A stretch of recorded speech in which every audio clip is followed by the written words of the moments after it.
প্রতিবেশীকে যে কষ্ট দেয় এই লোকও জান্নাতে যেতে পারবে না। জান্নাতে যাওয়ার ক্ষেত্রে বড় বাধা হলো এই বদভ্যাস এবং খারাপ জিনিস, এই অপরাধ, প্রতিবেশীকে কষ্ট দেওয়া। এটাকেও আমরা অনেকে গুনাহের কাজ মনে করি না। অনেক লোক আছে দেখবেন গোটা দুনিয়ার সব মানুষের সাথে তার সম্পর্ক ভালো, কিন্তু নিজের প্রতিবেশীর সাথে সম্পর্কটা কি নাই, ভালো নাই। আছে না নাই? নিজের পাশের জমিদার দেখা যায় আইলটা তার জমির দিকে ঠেলা হয়। আছে না নাই? তাহলে এটা প্রতিবেশী হক আদায় হলো না হক নষ্ট হলো? আরেকজনের সীমানার বরাবর গিয়ে এমন গাছ লাগাইলেন ইচ্ছাকৃতভাবে যাতে করে গাছের গোড়াটা আপনার এখানে থাকে আর গাছের ডালগুলা সব গিয়ে তার জমিতে পড়ে। আছে না নাই? অনেক ভালো ভালো মানুষ, অন্যান্য দিক থেকে ভালো, এরকম অনেক মানুষ এই কাজ করে কি করি না আমরা? আমি নিজেই জানি যে আমার এই যে সীমানায় গাছগুলো লাগাচ্ছি, এই গাছগুলোর ছায়া পড়ে তার ফসল নষ্ট হবে, তার জায়গাতে ছায়া পড়ে থেকে অনেক ফসল হবে না, ক্ষতি হবে। তারপর আমি লাগাই, ক্ষতি করার জন্যই লাগাই যে গাছের গোড়াটা আমার থাকবে, আগাটা সব তার ঘাড়ের উপরে, তার জমির উপরে গিয়ে পড়বে, তার সীমানার উপরে গিয়ে পড়বে, ভোগ করব আমি। আছে না নাই? ভাইরা আমার, হাঁস দিয়ে, মোরগ দিয়ে, সন্তান দিয়ে বিভিন্ন ভাবে প্রতিবেশীকে আমরা অনেকে কষ্ট দেই। নবী করিম সাল্লাল্লাহু আলাইহি ওয়াসাল্লাম সহিহ মুসলিম বর্ণিত হাদিসে বলেছেন, লা ইয়াদখুলুল জান্নাতা মান লা ইয়ামানু জারুহু বাওয়াইকাহু। যে ব্যক্তির প্রতিবেশী তার হাত, মুখ এগুলোর কষ্ট দ্বারা, তার ক্ষতি এবং অনিষ্ট থেকে যে ব্যক্তি নিরাপদে থাকে না, অর্থাৎ প্রতিবেশীকে যে শান্তিতে রাখে না, প্রতিবেশীকে বিভিন্ন ভাবে কষ্ট দেয়, এই ব্যক্তি জান্নাতে প্রবেশ করতে পারবে না।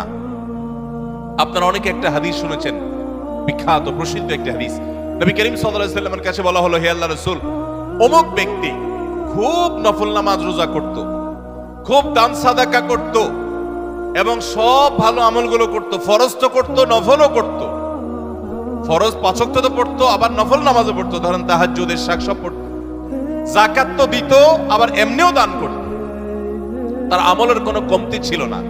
একটা দুর্বলতা ছিল যে প্রতিবেশীকে সে কষ্ট দিত, ঝগড়াঝাটি করত, তাদের হক নষ্ট করত। নবী করিম সাল্লাল্লাহু আলাইহি সাল্লাম বলেছেন, সে জাহান্নামী। তোমরা যার কথা বলেছো, আল্লাহ তাআলা ওহীর মাধ্যমে নবীকে জানিয়ে দিয়েছেন তার পরিণতি হলো জাহান্নাম।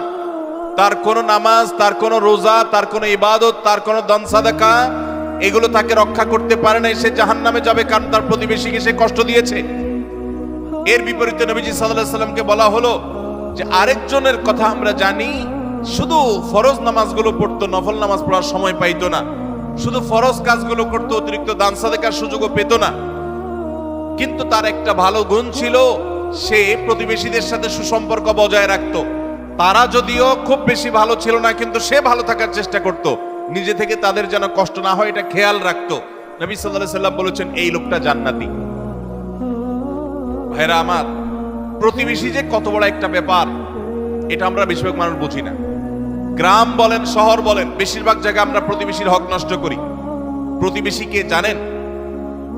আপনার রক্ত সম্পর্কীয় আত্মীয়, যেমন মা বাবা, সন্তান সন্ততি, ছেলে মেয়ে, ভাই বোন, একেবারে এ ক্লাসের আত্মীয়, যারা এ ক্লাসের প্রথম সারির, যারা রক্ত সম্পর্কীয়, আপনার বাবার দিককার, বাপ মা, ছেলে মেয়ে, ভাই বোন, চাচা ফুফু, এদেরকে বলা হয় এ ক্লাসের আত্মীয়, একদম প্রথম শ্রেণীর।